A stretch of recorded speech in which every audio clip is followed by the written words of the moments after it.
ఈరోజు నేను మిమ్మల్ని ఒక ప్రశ్న అడగాలనుకుంటున్నాను.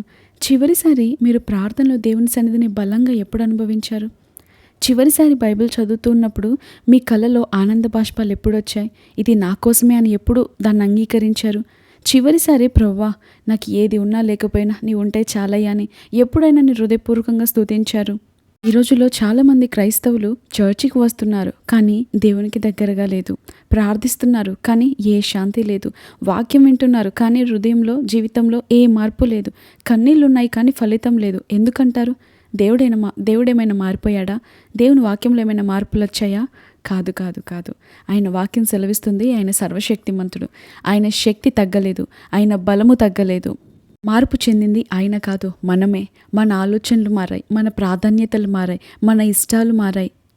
మనలో ఆయనపై ప్రేమ తగ్గింది కాబట్టే మన జీవితాలు ఈ రీతిగా ఉన్నాయి ప్రజెంట్. చూడండి, ఆత్మీయ మరణం అనేది ఒకే రోజులో రాదు. ఎవ్వరూ ఒకే రోజులో దేవునికి దూరం కాదు. అది నెమ్మదిగా జరిగే ప్రక్రియ. అది నెమ్మదిగా జరిగే ప్రాసెస్.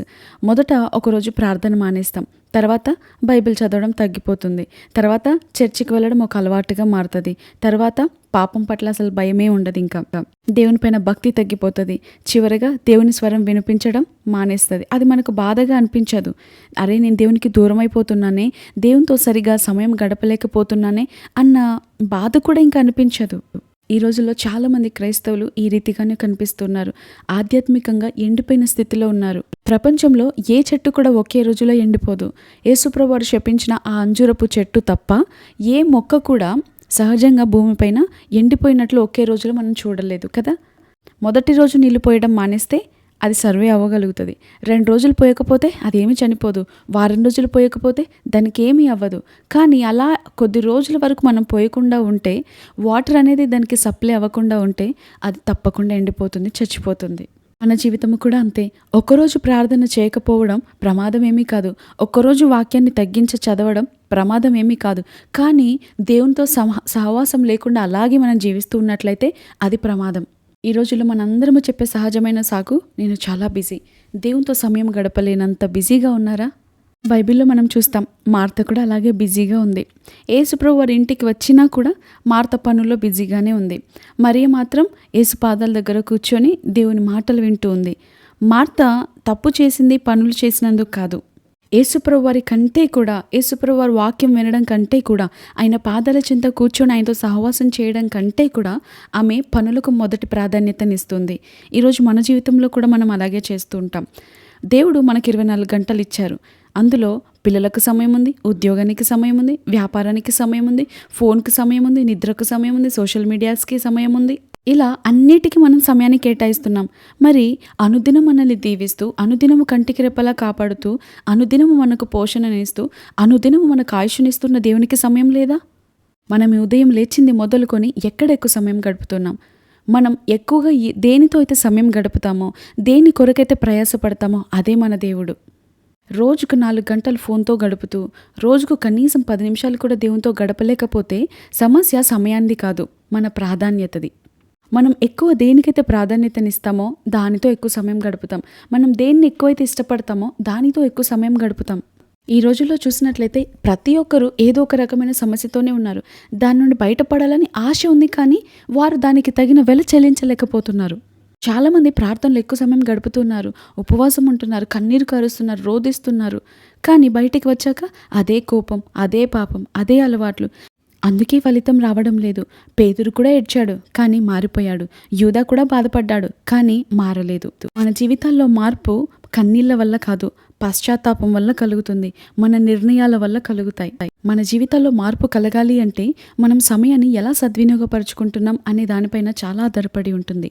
ఈ రోజు నేను ఫోన్ ఎంత వాడాను అని స్క్రీన్ టైం చూసుకుంటే మన ఆధ్యాత్మిక స్థితి ఎంత ఉందో మనకు తెలిసిపోతుంది. మనం దేవునితో ఎక్కువ సమయం గడిపామా, లేకపోతే ఫోన్తో ఎక్కువ సమయం గడిపామా? ఒక వృద్ధుడు చనిపోయే ముందు ఒక మాట అన్నాడు, నా జీవితంలో నేను ఎక్కువగా బాధపడేది నేను చేసిన తప్పులకు కాదు, నేను దేవునితో ఎక్కువ సమయం గడపలేకపోయాను చూడండి, సమయం అంతా వృధా చేశాను దేవునితో గడపకుండా, దాన్ని బట్టి నేను ఈ యొక్క వృద్ధాప్యంలో బాధపడుతున్నాను అని అంటున్నాడు. ఈరోజు మనం కూడా మన జీవిత అంతంలో ఇదే మాట పలుకుతామా? మన రోజు చివరలో ఇదే మాట పలుకుతామా? ఈరోజు మనల్ని మనం పరీక్ష చేసుకుందాం. దేనితో ఎక్కువ సమయం గడుపుతున్నాం? అయ్యో! నా జీవితం అలా ఉంది. అయ్యో! నా పరిస్థితులు ఇలా ఉన్నాయి. నా భవిష్యత్తు ఏమైపోతుందో అని ఆలోచిస్తున్న మీరు మీ సమయాన్ని దేని కొరకు ఖర్చు చేస్తున్నారు? మీరు పొందుకోవాలని ఆశపడుతున్నది దానికి తగిన వెల మీరు చెల్లిస్తున్నారా దేవుని సన్నిధిలో? మీరు ఎదుర్కొంటున్న పోరాటాల్లో జయాలు కలగాలి, అద్భుతాలు జరగాలి, గొప్ప గొప్ప సాక్ష్యాలు నేను కూడా చెప్పాలి అని మీరు ఆశపడుతున్నారు. మరి దానికి తగిన వెల మీరు చెల్లిస్తున్నారా? దానికి తగిన ప్రయాస మీరు పడుతున్నారా? చూడండి, ఫస్ట్ ర్యాంక్ ఎవరికి ఊరికనే రాదు. మనం రోజు స్కూల్‌కి వెళ్ళి వచ్చినంత మాత్రాన, మనం ట్యూషన్స్‌కి వెళ్ళి వచ్చినంత మాత్రాన, ప్రతిరోజు బుక్స్ ముందు కూర్చున్నంత మాత్రాన, ప్రతిరోజు రెగ్యులర్‌గా స్కూల్‌కి వెళ్ళి వచ్చినంత మాత్రాన మనకు ఫస్ట్ ర్యాంక్ రాదు. దానికి తగిన వెల మనం చెల్లించాలి. దానికి తగిన కష్టం మనం పడాలి. దేవుడు అన్యాయస్తుడు కాదు. మనం ఏ వాక్యాన్నైతే పలుకుతున్నామో, ఎలా ఉండాలని అనుకుంటున్నామో దానికి తగిన పని చేయాలి. దానికి తగినంత ప్రార్థన చేయాలి. దానికి తగినంత ప్రయాస కూడా మనం పడాలి. ఫస్ట్ ర్యాంక్ రావడానికి పిల్లలు ఎంతగా కష్టపడి చదువుతారు, దీవారాత్రులు కష్టపడతారు, వారి ఇష్టాలను చంపుకుంటారు, వారు నిద్రపోవాల్సిన ఆ సమయాన్ని కూడా చదువుకు కేటాయిస్తారు, వారికి లేవాలని లేకపోయినా కూడా ఉదయాన్నే లేస్తారు. దేనికోసం? ఫస్ట్ ర్యాంక్ కోసం. దేవుడు అన్యాయస్తుడు కాదు. ఎవరైతే వాక్యాన్ని పలుకుతున్నారో దానికి తగిన ప్రవర్తన, దానికి తగిన ప్రార్థన కూడా ఉండాలి. నిర్ణీత సమయానికి దేవునితో సహవాసం చేసేవారిగా ఉండాలి. ఫోన్తో కంటే బైబిల్తో ఎక్కువ గడిపే వారంగా ఉండాలి. దేవునికి విధేయత చూపేవారిగా ఉండాలి. ప్రార్థన ఒక బాధ్యతగా కాదు, అది ఒక సంబంధంగా మారాలి. దేవుడు లేకుండా మనం ఎంత ప్రయాసపడ్డా, ఎంత పోరాడినా, ఎంత కష్టపడ్డా, ఎంత శ్రమపడినా అంత వృధానే. మనం ఎంత సంపాదించినా చిల్లుల సంచిలో వేసినట్లు అవుతుంది దేవుని సహాయం సహవాసం లేకపోతే. దేవునితో సమయం గడపకుండా మనం దేనితో సమయం గడిపినా కూడా దానిలో సరి అయినంత ఫలితాలను మనం పొందుకోలేకపోతాం.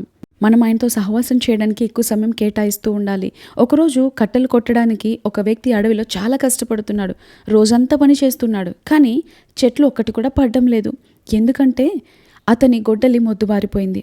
అక్కడున్న వ్యక్తి ఎవరో చూసి అడిగారు, గొడ్డలికి ఎందుకు పదును పెట్టలేదు? అతను చెబుతున్నాడు, పదును పెట్టడానికి నా దగ్గర సమయం లేదు, చెట్లు కొట్టడంలోనే నేను చాలా బిజీగా ఉన్నాను అని చెబుతున్నాడు. చూడండి, అతను గొడ్డలికి పదును పెట్టడానికి కొంత సమయమే పడుతుంది. ఆ కొద్ది సమయం ఆ గొడ్డలికి పదును పెట్టినట్లయితే ఆయన మరల తర్వాత ఎంత సమయం ప్రయాసపడ్డా కూడా తక్కువ సమయంలోనే, తక్కువ ప్రయాసలోనే అనేక ఫలితాలను ఆయన చూడగలుగుతాడు. అనేక చెట్లు పడిపోతాయి కదా. ఈరోజు మనందరం కూడా ఇలాగే ఉన్నాం. దేవునితో సమయం గడపడానికి 5 నిమిషాలు కూడా లేదంటున్నాం, కానీ గంటలు గంటలు ఈ లోకంలో పనులు చేయడానికి, శ్రమపడడానికి, కష్టపడడానికి మనం పెడుతూ ఉంటాం. దేవునితో 5 నిమిషాలు గడిపి మీ పనిని ప్రారంభించి చూడండి ఎలా ఉంటుందో ఫలితం. భక్తులెందరో అలాగ చేసి ఎన్నో ఫలితాలను చూశారు. ఒక వ్యక్తి అంటాడు, నాకు ఈరోజు చేయడానికి చాలా పనులున్నాయి కాబట్టి నేను ఎక్కువ సమయం దేవునితో గడపాలి. అలా చేసి ఆయన ఇచ్చిన సాక్ష్యం ఏంటో తెలుసా? నాకు ఈరోజు చేయవలసిన పనులు 5 గంటలైతే నేను ఒక అర్ధగంట ఎక్కువ ఎక్స్ట్రా గడిపాను దేవునితో. ప్రతిరోజు నేను గడిపే సమయం కంటే ఒక అర్ధగంట ఎక్కువ గడిపాను. దానివల్ల నేను పొందిన ఫలితం ఏంటంటే 5 గంటలు నేను చేయవలసిన పని గంటలో అయిపోయింది. ఈరోజు మనమైతే ఏం చేస్తాం? ఈరోజు 5 గంటలు చేయవలసిన పని ఉంది కాబట్టి 5 నిమిషాలు దేవునితో గడిపేస్తే సరిపోతుంది. ఆ ప్రార్థన సమయాన్ని మొత్తం దొంగిలించేసి ఆ పనులకు పెడుతూ ఉంటాం. అందుకే చాలాసార్లు నష్టపోతూ ఉంటాం. అందుకే ఈ రోజుల్లో మన శ్రమేమో ఎక్కువ, ఫలితమేమో తక్కువగా ఉంది. ఈరోజు దేవుడు మనల్ని ఏమి తప్పు పట్టడం లేదు, కానీ తిరిగి పిలుస్తున్నాడు. దినమంతా ఆయన చేతులు మన కొరకు చాచి మనం ఎప్పుడు వస్తామా అని ఎదురు చూస్తున్నాడు. ఒకప్పుడు చర్చ్ అంటే మనమే ముందుండే వాళ్ళం, ఒకప్పుడు ప్రార్థన అంటే మనమే ముందుండే వాళ్ళం, ఒకప్పుడు వాక్యం అంటే ఎంతో ఆసక్తి ఉండేది. కానీ ఇప్పుడు ఆసక్తి తగ్గిపోయి ఆధ్యాత్మికంగా ఎండిన స్థితిలో ఉన్నారా? జీవితంలో చూస్తే అంతా శూన్యమే మిగిలిందా? ఎటు చూసిన మూయబడిన ద్వారాలు, ఎటు చూసిన ఫలితం లేని పరిస్థితులు, ఎటు చూసిన సమస్యలు కోకోలలుగా మీ జీవితంలో ఏలుబడి చేస్తున్నాయా? ఎటు చూసిన అనారోగ్యం వెంబడి అనారోగ్యం ఏలుబడి చేస్తుందా? అయితే ఒక్కసారి గమనించుకుందాం. ఒకప్పుడు ఎంతో సంతోషంగా ఉన్నాం దేవునితో సహవాసం చేసినప్పుడు. ఒకప్పుడు ఎంతో ఆనందంగా గడిపాం. ఒకప్పుడు మన కుటుంబం ఎంతో ఆహ్లాదంగా, సంతోషంగా ఉంది, సమాధానంగా ఉంది. కానీ ఇప్పుడు ఎంతో గందరగోళం, ఎన్నో అనారోగ్యాలు, ఎన్నో అప్పులు, ఎంతో చింత, దిగులు, కృంగుదల, ఇవన్నీ ఉండడానికి కారణం దేవునితో మన సహవాసం లోపం వచ్చిందేమో, దేవునితో సహవాసంలో సమయం తగ్గించామేమో.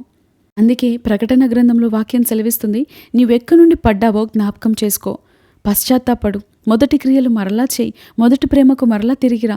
నువ్వు రానుద్దేశించిన ఎడల నా యుద్ధకి తిరిగి రావాలి. నువ్వు చల్లగానైనాను వెచ్చగానైనాను లేవు, నువ్వు వెచ్చగా ఉన్నావు. కాబట్టి నా నోట నుండి నిన్ను ఉమ్మివేయను ఉద్దేశించుచున్నాను. నేను నీకు ఏదైతే ఆశీర్వాదాలను ఇచ్చానో వాటిని శపితము చేయాలని ఆశపడుతున్నాను. కాబట్టి మిగిలి ఉన్న నీ వాటిని బలపరుచుకో అని ప్రకటన గ్రంథం 3వ అధ్యాయం సెలవిస్తుంది. ఈరోజు మిగిలి ఉన్న వాటిని మనం బలపరుచుకుందామా? మొదటి ప్రేమకు తిరిగి వద్దామా? మొదట్లో దేవుని ఎంతగా ప్రేమించామో, ఎంత ఆసక్తి కలిగి ఉన్నామో, ఎంతగా వాక్యాన్ని చదివేవారమో, ఎన్ని గంటలు దేవునితో సహవాసం చేసేవాళ్ళమో ఆ రీతిగా మరలా గడపడానికి ప్రయత్నిద్దాం. అప్పుడు మన జీవితంలో ఏ సమస్యలు ఉండవు, ఏ చింత ఉండదు. దేవునితో మరలా సమాధానంగా గడపగలుగుతాం. కుటుంబంలో శాంతి ఉంటుంది, సమాధానం ఉంటుంది. దేవుడు తన మహిమను మరలా మన జీవితంలో కనపరచాలని ఆశపడుతున్నాడు. మనల్ని సాక్షులుగా నిలబెట్టాలని ఆశపడుతున్నాడు. ఇతరులకు దీవెనకరంగా మనల్ని ఉంచాలని ఆశపడుతున్నాడు. మరి వెల చెల్లించడానికి మీరు సిద్ధంగా ఉన్నారా? అయితే ఎందుకు ఆలస్యం? మరలా ఆయన యొద్దకు వద్దాం, ఆయనను వెతుకుదాం, ఆయనకు మొదటి ప్రాధాన్యతనిద్దాం, ఆయనకు సమయాన్ని ఇద్దాం.